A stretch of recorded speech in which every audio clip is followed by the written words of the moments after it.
बैठाओ, I love you कही दे। अरे उकर में का रखे है, हमन कही देथन I love you.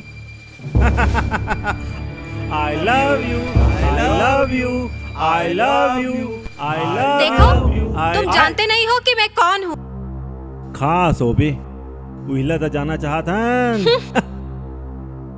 I love you, I love you, I love you, I love you, I love. देखो, कोनो लड़की ला परेशान करना अच्छी बात नहीं है। हमन चारा डारा थन तो तोर का पिरात बे, चल हट। अरे छोटे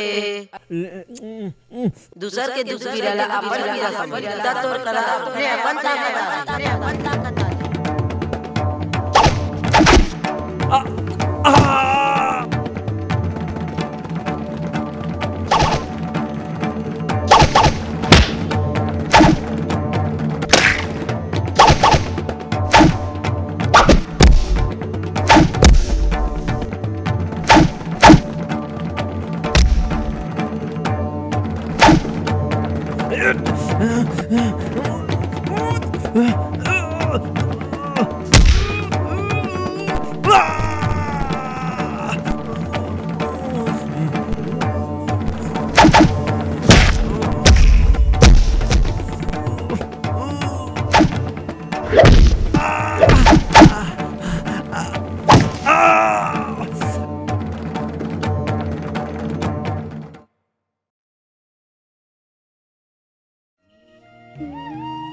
धन्यवाद शंकर। एमा धन्यवाद की का बात है, ये तो मोर फर्ज रही से।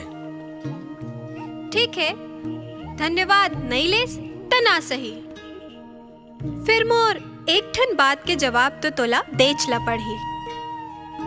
ओ दिन ता प्रिंसिपल के कहे में आके आई लव यू कहिस। फिर आज ये बदमाश मन ले मोला काकर कहे में बचाएस। जिंदगी में कई ठन बात ऐसे रही थे जला बोले नहीं जाए, सिर्फ और सिर्फ महसूस करे जाते।